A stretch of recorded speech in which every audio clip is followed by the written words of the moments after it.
Mergulhar numa linguagem de programação que, olha, tá dando o que falar. Go. Ou, como alguns chamam, Golang. Isso aí. Nossas fontes para essa análise são 2 vídeos ótimos do canal TinoTech, que servem como uma porta de entrada para o tema. Bem didáticos, por sinal. E a nossa missão aqui é entender por que essa linguagem que nasceu lá dentro do Google está sendo vista por tanta gente como, assim, uma ferramenta para o futuro do desenvolvimento. Uma aposta grande, né? E para começar, vamos direto num ponto que eu achei fascinante. O Go não é uma linguagem de acadêmico, sabe? Ela nasceu da frustração. Totalmente. De 3 lendas da computação, Ken Thompson, Rob Pike, Robert Kriemer, que estavam lá no Google lidando com os problemas numa escala que, sei lá, o mundo nunca tinha visto. Eles não criaram o Go porque queriam, eles criaram porque precisavam. As ferramentas que eles tinham simplesmente não davam mais conta. Exatamente. E essa origem na frustração é a chave. É a chave para entender tudo sobre o Google. A gente está falando ali, final dos anos 2000, o Google tinha sistemas, assim, gigantescos em C++, e o tempo que os engenheiros perdiam só esperando o código compilar estava ficando insustentável. Ah, essa dor. Tinha até uma piada interna, né? Que o tempo de compilação de um projeto era proporcional ao número de engenheiros que saíam para tomar um café. Qualquer pessoa que já mexeu num projeto gigante de C++ conhece essa piada. E não é piada. É aquele momento que você aperta compilar e pode de verdade almoçar. E torcer para quando voltar não ter quebrado tudo. Exato. Mas os vídeos deixam claro que não era só lentidão. Tinha um problema mais fundamental com o hardware da época, certo? Sim, e esse é o ponto central. Os processadores eles pararam de ficar muito mais rápidos num núcleo só. A indústria começou a fazer o quê? Adicionar mais e mais núcleos. De repente, para ter desempenho, seu programa precisava fazer várias coisas ao mesmo tempo. É o que a gente chama de concorrência, paralelismo. E as linguagens da época não estavam prontas para isso. Elas até permitiam, como o C++, mas era de uma complexidade absurda e muito fácil de cometer erros. Os criadores do Go viram que o futuro era multicore e que as linguagens que existiam não foram pensadas para essa realidade. Então, o Go já nasceu com essa missão dupla: ser super rápido para compilar, devolvendo a agilidade para o desenvolvedor, Isso. e, ao mesmo tempo, ser bom em usar todos os núcleos do processador sem dar um nó na cabeça de quem está programando. Perfeito. A filosofia era essa. Algo simples, eficiente e otimizado para os servidores modernos, para os sistemas distribuídos, onde paralelismo não é um luxo, é necessidade. Ok, então vamos mergulhar nessas características. O primeiro ponto que os vídeos batem muito na tecla é que Go é uma linguagem compilada e não interpretada. Para quem não é da área, essa diferença é... Crucial. É a diferença, assim, entre ter um tradutor falando no seu ouvido em tempo real e já ter o livro todo traduzido na sua mão. Uma linguagem interpretada, tipo Python ou JavaScript, precisa de um outro programa rodando junto, o interpretador, que vai lendo linha por linha e traduzindo para o processador. Já uma linguagem compilada, como o Go, passa por essa tradução uma vez só, antes de tudo. O compilador lê seu código inteiro e transforma ele em linguagem de máquina, num arquivo binário que o processador entende direto. E o exemplo que as fontes dão para mostrar o impacto disso é chocante. Um código que conta até 1 milhão, em Go, leva 50 milissegundos. Em Python, 6 segundos. A diferença é brutal. É, mais de 100 vezes. Quando a gente vê um número desses, a pergunta é: por que alguém usaria uma linguagem interpretada? É uma ótima pergunta. E a resposta está sempre nos prós e contras, né? Historicamente, as linguagens interpretadas te dão um desenvolvimento mais rápido. Você escreve e roda, na hora. Sem essa etapa da compilação. Para coisas rápidas, protótipos. Isso, para scripts, automações, é fantástico. O que o Go tenta fazer, e a gente vai chegar lá, é te dar o desempenho absurdo de uma linguagem compilada, mas com a sensação de agilidade de uma interpretada. E tem outra vantagem da compilação que me chamou a atenção. O resultado final é um único arquivo executável.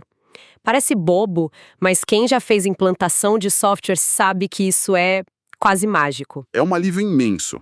Para quem trabalha com operações, com DevOps, nesse arquivo único, o Go coloca todo o seu código e tudo o que ele precisa para rodar. Todas as dependências.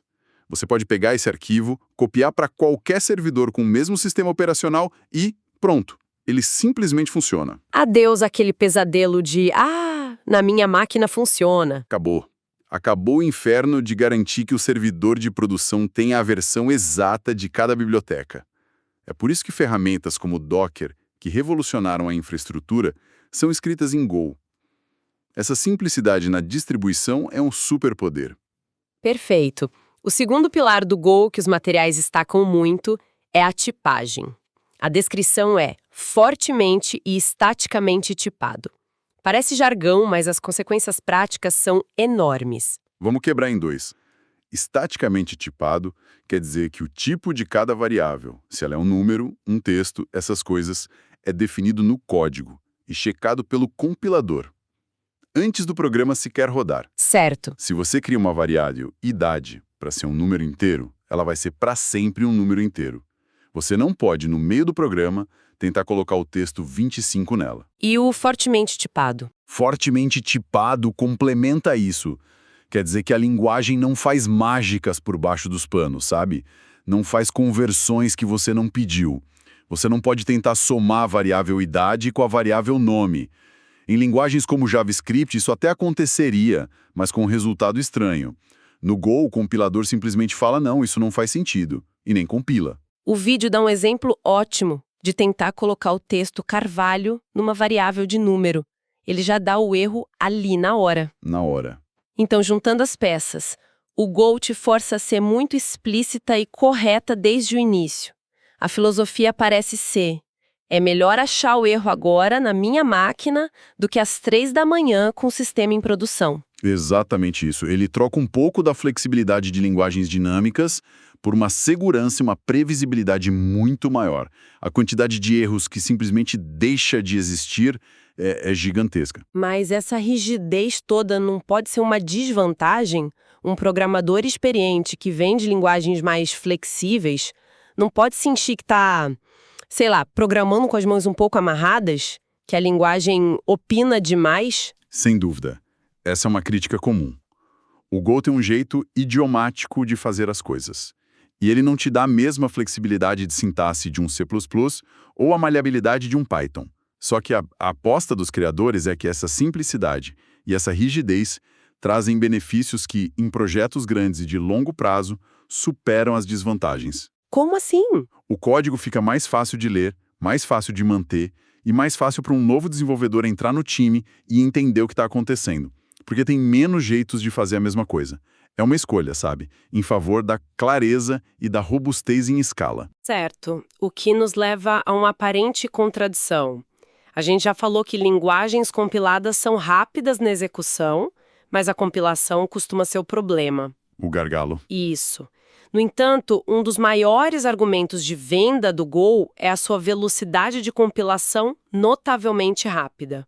Como que eles resolveram o problema que motivou a criação da linguagem? Isso não foi sorte. Foi design. Foi projeto puro. A velocidade de compilação era uma obsessão desde o começo.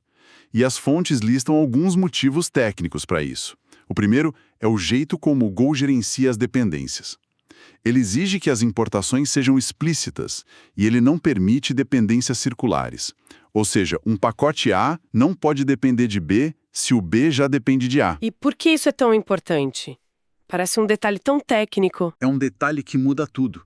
Sem esses ciclos, o compilador consegue montar a árvore de dependências do projeto de um jeito muito claro. E, o mais importante, ele pode compilar pacotes que não dependem um do outro, em paralelo.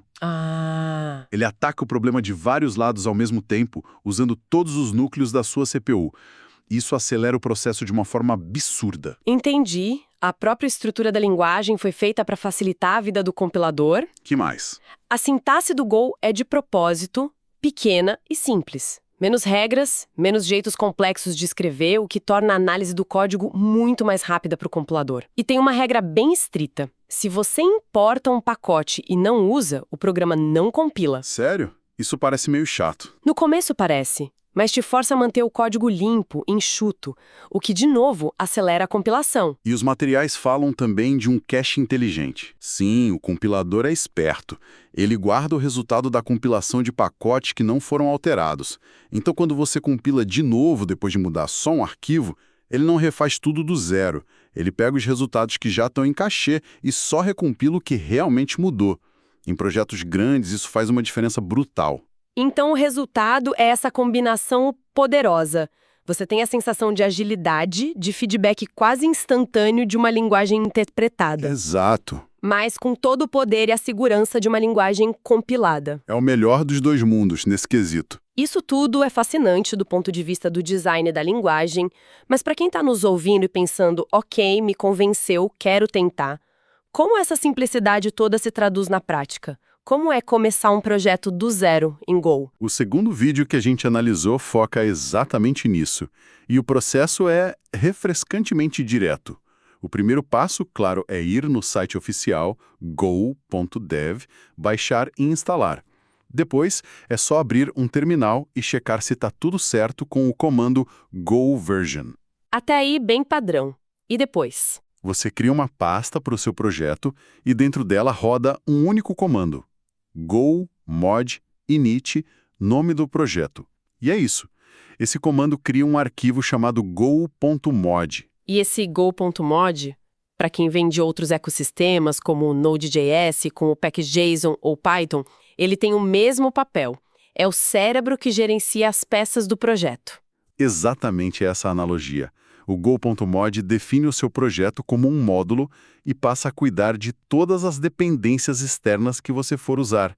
E o interessante é que essa ferramenta de módulos já vem com a linguagem, é nativa. Você não precisa escolher entre 10 gerenciadores de pacote diferentes ou configurar um monte de coisa. Nossa, isso é muito diferente do mundo JavaScript, por exemplo, onde antes de escrever Olá Mundo, você pode passar horas configurando ferramentas e mais ferramentas. É uma filosofia oposta. O Go te dá um caminho padrão, forte e minimalista. A ideia é, se preocupe em escrever o código, não em configurar o projeto. Depois de iniciar o módulo, você cria seu primeiro arquivo, geralmente main.go, e escreve o código. E até o código do Olá Mundo parece refletir essa filosofia, né? Sim, a estrutura que a fonte mostra é muito limpa. Lá em cima, pack de main, que diz para o compilador, esse aqui é um programa que roda, não uma biblioteca. Certo. Depois, importe FMT, importando o pacote de formatação para poder imprimir coisas na tela.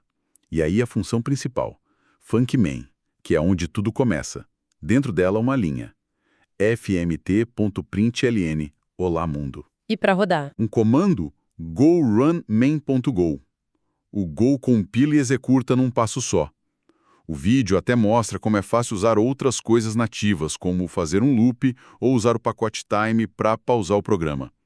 Tudo parece feito para ter o mínimo de atrito possível. Então, fazendo uma retrospectiva de tudo que a gente viu, partimos das dores do Google com escala e lentidão, passamos pela solução que eles criaram, que é uma linguagem compilada para ter performance, com tipagem forte para ter segurança, mas que de um jeito quase mágico compila rápido para parecer ágil. Isso. E chegamos numa experiência de desenvolvimento que foca na simplicidade e na produtividade. Exato.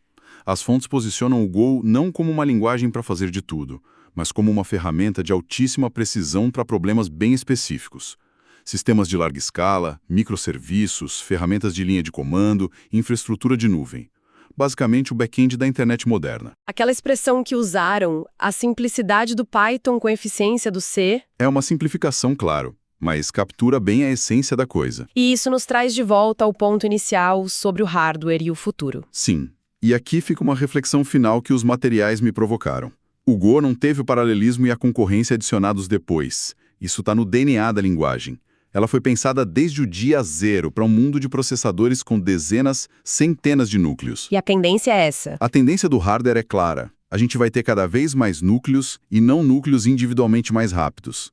Então a questão que fica é, as linguagens que não foram projetadas com essa realidade em mente, que tratam o paralelismo como algo complicado, um caso especial, elas não correm o risco de se tornarem o principal gargalo para a evolução do software? Uma boa pergunta. Talvez o maior legado do Go seja ter oferecido uma resposta elegante para um problema que muitas outras linguagens ainda estão tentando contornar. Fica a questão para se pensar.